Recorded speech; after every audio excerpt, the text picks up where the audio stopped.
প্রিয় দর্শক, একটা প্রশ্ন ইদানিং আমার কাছে অনেকেই করছেন। আমার কাছেই করছেন এই কারণে যে আমি একটা বিশেষণ ব্যবহার করছিলাম শেখ হাসিনার কর্মকাণ্ড নিয়ে। সেই বিশেষণটা ওনাদের পছন্দ হচ্ছে না বলেই ওনারা এই প্রশ্নটা আমাকে বারবার করছেন। বিষয়টা হচ্ছে যে আমি যখনই গত কয়েক মাসে এই সরকার পতনের পর, হাসিনা সরকারের পতনের পর, আমি একটা কথা বলি বারবার যে হাসিনা প্রসঙ্গ যখনই আসে, শেখ হাসিনা প্রসঙ্গ, আমি বলি যে উনি দেশ ছেড়ে পালিয়ে গেছেন। এই যে পালিয়ে যাওয়ার শব্দটা, এই শব্দটা অনেকে পছন্দ করছেন না এবং তারা বলছেন যে আসলেই কি শেখ হাসিনা পালিয়ে গেছেন। এ ধরনের অনেক কমেন্টও আমি পেয়েছি আমার এই বিভিন্ন কন্টেন্টে। সর্বশেষ যে জিনিসটা হলো, অনেকে ব্যক্তিগতভাবে আমার সঙ্গে যোগাযোগ করেছেন। আমি যে যোগাযোগ করে তারা যা বলার চেষ্টা করেছে সেগুলো আপনাদের একটু বলতে চাই। যেমন ইংল্যান্ডের সাদারল্যান্ড শহর থেকে সৈয়দ জিয়াউল ইসলাম নামে এক ভদ্রলোক, উনি আমার ফোন নাম্বার জোগাড় করে আমাকে হোয়াটসঅ্যাপে ফোন করেছেন এবং করে উনি এই কথাটাই বলছেন। উনি আমাকে প্রথমে প্রশংসাই করলেন এবং তারপরে উনি একটা বড় মেসেজও আমাকে পাঠিয়েছেন। আমি মেসেজ থেকে কয়েকটা লাইন আপনাদেরকে পড়ে শোনাই। উনি লিখেছেন যে উনি আমার প্রত্যেকটি পর্ব দেখেন এবং আমার কথাগুলো এই সময়ের মধ্যে শতভাগ নিরপেক্ষ না হলেও ন্যায় ভিত্তিক মনে হয়। মানে উনি বলছেন এটা নিরপেক্ষ না, তবে ন্যায় ভিত্তিক। যাই হোক, এটা আমার জন্য প্রশংসা, আমি এটাকে মানতে রাজি আছি। তারপর উনি বলছেন যে আপনি সব সময় বলেন শেখ হাসিনা পালিয়ে গেছেন, কিন্তু তিনি যে পরিস্থিতিতে দেশ ত্যাগ করতে বাধ্য হয়েছে এবং সেনাবাহিনী বিমান করে তাকে যেভাবে ভারতে রেখে আসা হয়েছে এবং ভারত সরকার তাকে যেভাবে গ্রহণ করেছে, তাতে কি আপনি এবং আপনার মতো অনেক স্বচ্ছ সাংবাদিক একবার চিন্তা করে দেখেছেন? তাকে পালানো না বলে বাধ্য করে পাঠিয়ে দেওয়া হয়েছে। উনি এটা বলতে চাচ্ছেন যে ওনাকে আসলে পালিয়ে যাননি, ওনাকে পাঠিয়ে দেওয়া হয়েছে। আবার আজকে কানাডা থেকে আমাকে ফোন করলেন প্রখ্যাত সাহিত্যিক, কবি, গবেষক সাইফুল্লাহ মাহমুদ দুলাল। উনি 21 পদক পেয়েছেন এবং বঙ্গবন্ধুকে নিয়ে ওনার অনেক গ্রন্থ আছে, উনি লিখেছেন। তো উনিও আমাকে বলার চেষ্টা করলেন, মানে বলেই ফেললেন যে আমার এই কথাগুলি, যে পালানো যে ব্যাপারটা, এটা নাকি সত্য নয়। এবং উনি বললেন যে এগুলি আমি বলছি বলেই অনেকে এখন বলছেন যে বঙ্গবন্ধু 71 সালে পালিয়ে গিয়েছিল, শেখ হাসিনাও এখন পালিয়ে গেছে। এইভাবে উনি অনেকে নাকি ব্যাখ্যা করছে এবং এই দায়টা উনি আমার উপর দেওয়ার চেষ্টা করছেন।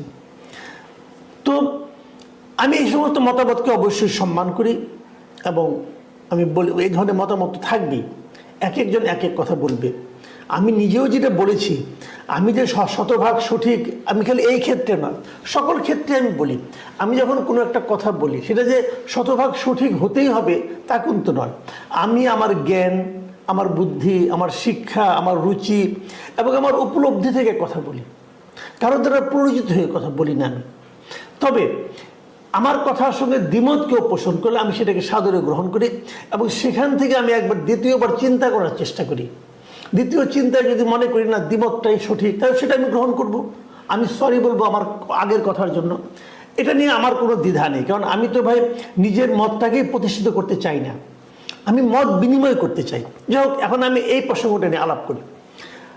আমার প্রশ্নটা হলো, আসলেই কি শেখ হাসিনা পালিয়ে গেছেন না কিভাবে গেছেন উনি? যারা এই পালিয়ে যাওয়ার কথাটা নিয়ে আমাকে প্রশ্ন করছেন বিভিন্ন জায়গায়, তাদের সবগুলো বক্তব্য নিয়ে আমার মনে যে ওনাদের যে যুক্তিগুলো, সেই যুক্তিগুলো আপনাদের সঙ্গে শেয়ার করি। যুক্তিটা এরকম যে যদি উনি পালিয়ে যেয়ে থাকেন, পালিয়ে যাওয়া কাকে বলে? উনি কি নিজে গাড়ি ড্রাইভ করে চলে গেছেন? উনি কি দৌড়ে চলে গেছেন? উনি কিভাবে গেছেন? উনি হেঁটে হেঁটে একটা গাড়িতে উঠেছেন, সেই গাড়ি একজন ড্রাইভ করেছেন, আমরা দেখেছি দৃশ্যটা। তারপর সেই গাড়ি নাকি তাকে হেলিপ্যাডে নিয়ে গেছে, নাকি উনি এয়ার স্ট্রিপে নিয়ে গেছে ওখান থেকে উনি যাওয়ার পর ওখান থেকে উনি প্লেনে উঠেছেন এবং সেটা বিমান বাহিনী প্লেন বলা হচ্ছে। এবং সেই বিমান বাহিনী প্লেনে যারা চালিয়ে নিয়ে গেছেন, উনি কি নিজে চালিয়েছেন? না, যারা চালিয়ে নিয়ে গেছেন তারা বিমান বাহিনীর লোক। তা নিয়ে ভারতে গিয়েছেন, ভারতের যে গাজিয়াবাদ যে এয়ারবেজ, সেখানে তারা নামিয়ে ল্যান্ড করেছেন। ওখানে ওনাকে রেখে সেই প্লেনটাকে ওখানে রয়ে গেছে না চলে এসেছে? প্লেনটা কিন্তু চলে এসেছে, প্লেনটা আবার দেশেই চলে এসেছে। যারা প্লেনটা চালিয়ে নিয়ে গেছে তারা কেমন চাকরিতে নেই? আসে তো, তারা তো বিমান বাহিনীতে চাকরি করছে। এই প্লেনটা তো আবার বিমান বাহিনীর বহরেই যুক্ত হয়েছে। তাহলে উনি পালালেন কি হবে? যুক্তিটা তাদের এরকম যে পালিয়ে গেলে তো একা একা চলে যেতেন, কিন্তু একে একে যাননি, ওনাকে নিয়ে বাংলাদেশ গভর্নমেন্টের লোকজন নিয়ে ওনাকে ওখানে দিয়ে আবার চলে এসেছে। তাহলে কিন্তু এখানে প্রশ্নটা উঠতেই পারে যে ওনাকে জোর করে পাঠিয়ে দেওয়া হয়েছে। এই প্রশ্নটা কিন্তু গুরুত্বপূর্ণ। আমরা যে ছবি দেখেছি, আমরা কিন্তু দেখেছি দূরে থেকে যে উনি হেঁটে হেঁটে একটা গাড়িতে উঠছেন। যদি তাকে জোর করে পাঠিয়ে দেওয়া হয় তো উনি তো হেঁটে হেঁটে উঠলেন, এটা আবার কেন? এই প্রশ্নটা কিন্তু আমি করতে চাই। ওটা কিন্তু চ্যাংদোলকে নিয়ে গাড়িতে ওঠানো হয়নি, তাই না? উনি তো হেঁটে হেঁটে উঠেছেন। তাহলে কি উনি ইচ্ছা করে গেলেন নাকি ইচ্ছার বাইরে গেলেন? এগুলি নিয়ে নানা ধরনের আলোচনা চলতে পারে, কিন্তু প্রশ্নটা হলো এটা যে উনি যখন গেলেন, এই যাওয়াটাকে আমি পালিয়ে যাওয়া বলবো কিনা, অথবা ওনাকে পাঠিয়ে দেওয়া হয়েছে জোর করে, সেটা বলবো কিনা। আচ্ছা, এখানে প্রাসঙ্গিক আরো দু একটা কথা আমি বলি। আচ্ছা, এই যে কয়েকদিন আগে, 2 দিন আগে তো সিরিয়ার প্রেসিডেন্ট বাশার আল আসাদ উনিও দেশ ছেড়ে চলে গেছেন। আচ্ছা, উনি কি পালিয়ে গেছেন? অনেকে বলবেন হ্যাঁ উনি তো নিজের বিমান নিয়ে গেছেন, তো এটা তো পালিয়ে গেছেন, তো এটার সঙ্গে তো আবার হাসিনাটা মিলে না। হ্যাঁ, এটা কিন্তু মিলে না।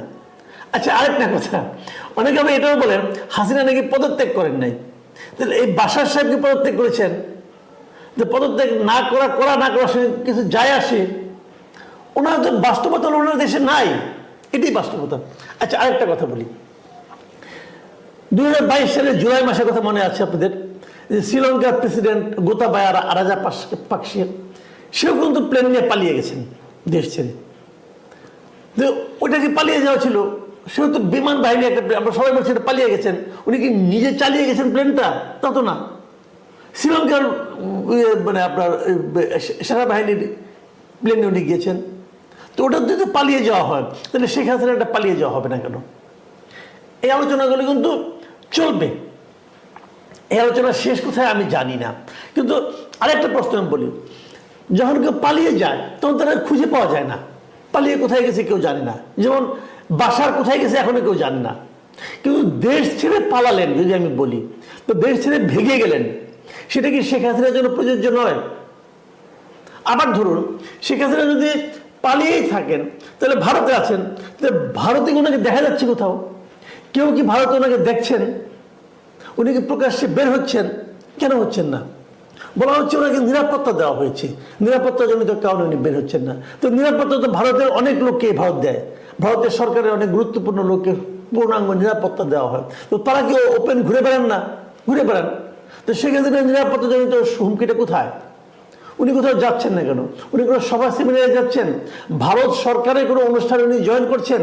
তাও তো করছেন না। উনার বোন শেখ রেহানা, উনিই বা কোথাও, মানে উনিই বা কোথায়? তাকেও তো দেখা যাচ্ছে না কোথাও।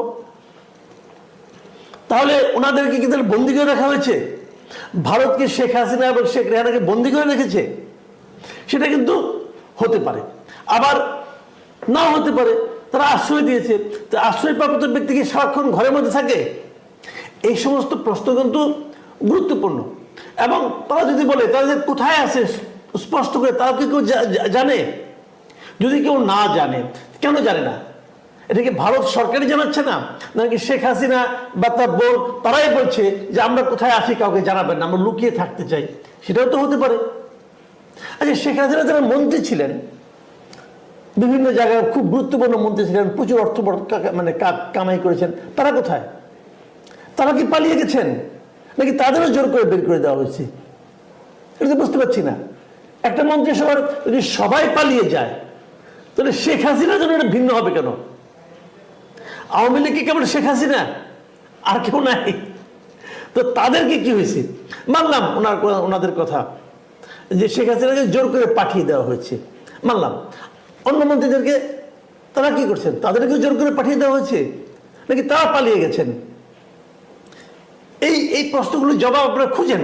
আমি জানি না কোনটা কি, বাট এটা তো খুঁজতে হবে, এটা খুঁজেন। আপনাদের মনে আছে যে তারেক রহমানের বিরুদ্ধে যখন বিভিন্ন মামলা চলছিল, তো শেখ হাসিনা প্রায় বলতেন উনি এসে আসে না কেন, দেশে এসে মামলা মুখোমুখি হোক। এখন যদি কেউ বলে যে শেখ হাসিনার বিরুদ্ধে যে মামলাগুলি হচ্ছে, শেখ হাসিনা দেশে আসেন না কেন, মামলা মুখোমুখি হোক, হয় না কেন? তখন উনি যে ভঙ্গিতে বলেছিলেন, আমি যদি সেই ভঙ্গিতে ওনাকেও বলি তো উনি আসেন না কেন? উনি যদি না আসেন তো তারেক রহমানের না আসাটাও জাস্টিফাইড ছিল, বলেন কেন ছিল না? একই তো কথা। উনি যদি মনে করেন উনি এখন আসলে ওনাকে মেরে ফেলা হবে অথবা উনি সুবিচার পাবেন না, তো তারেক রহমান তো বলতে তখন ওই কথাই বলছে যে উনি সুবিচার পাবেন না। তাহলে আপনারা কি বিচার ব্যবস্থা ক্রিয়েট করেন গত 15 বছরে, যে বিচার ব্যবস্থায় ক্ষমতার বাইরে যারা থাকে তারা সুবিচার পায় না? এই বিচার ব্যবস্থা তো আপনি প্রতিষ্ঠা করছেন এবং আপনি বড় বড় ভাবে বলছেন যে বিচার বিভাগ স্বাধীন। তাহলে কি হলো? আপনি আসেন না কেন? আপনার বিরুদ্ধে গণহত্যার মামলা আছে, আপনার বিরুদ্ধে তো বিপুল পরিমাণ অর্থ যারা লুটপাট করেছে তাদেরকে মদত দেওয়া, তাদেরকে আপনার অনুমোদন দেওয়া, তাদেরকে প্রশ্রয় দেওয়ার অভিযোগ আছে। তো এগুলোর বিচার হোক। আপনার বিচার বিভাগ এখন সারা দেশে, তাহলে আপনি আসবেন না। তাহলে আসবেন না কেন? তো কোথায় আছেন কেউ জানবে না, আপনি দেখা দেবেন না। তাহলে যদি বলি আপনি পালিয়ে গেছেন, পালিয়ে আছেন, তাহলে ভাই মন খারাপ করার কি আছে? এটা হতে পারে। আমি মনে করি এই বিতর্কটা থাকবে। আমি এই বিতর্কগুলোর সমাধানে কিন্তু আমি যাচ্ছি না, আমি কেবল প্রশ্নগুলি করলাম। প্রিয় দর্শক, আপনারা ভাবুন, শেখ হাসিনা কি পালিয়ে গেছেন নাকি তাকে জোর করে পাঠিয়ে দেওয়া হয়েছে? যদি জোর করে পাঠিয়ে দেওয়া হয়, কে পাঠালো? আপনি ইউনূস সরকারকে দোষ দিতে পারবেন না। শেখ হাসিনা চলে গেছে 5 তারিখে, ইউনূস সাহেব দায়িত্ব নিয়েছেন 8 তারিখে, মাঝখানে 3 দিন তো কোনো সরকারই ছিল না। তাহলে ইউনূস সরকারকে আপনি দোষ দিবেন কিভাবে? তাও পারবেন না। তো তাকে কে পাঠিয়ে দিল? আর্মি পাঠিয়ে দিয়েছে? তাহলে এখানে কি কোনো আর্মির কোনো সেনা অভ্যুত্থান হয়েছে? তাও তো হয়নি, তাও তো হয়নি। এখন যদি কেউ বলে যে না, শেখ হাসিনা আর্মিকে রিকোয়েস্ট করেছে যে প্লিজ আমাকে একটা সেফ এক্সিট তোমরা করে দাও, সেটাও তো হতে পারে। ওই সময় তো ওখানে আমিও ছিলাম না, আপনিও ছিলেন না, আমরা জানি না কি হয়েছে। তো ওটার মধ্যে একটা সম্ভাবনা আছে। আসলে কি ঘটেছে, কল্পিত চরিত্র, কল্পিত ব্যাখ্যা দেওয়ার কোনো দরকার নাই। তার আগে একটা কথা শেষ বলে যাই। অনেকে আমাকে এই প্রশ্নটাও করেন যে শেখ হাসিনা কি একদিন দেশে ফিরে আসতে পারবেন? শেখ হাসিনা কি আবার ক্ষমতায় বসতে পারবেন? এই প্রশ্নটা আমি তুলে রাখলাম আগামী একটা পর্বের জন্য। খুব শীঘ্রই সেই পর্বটা করব।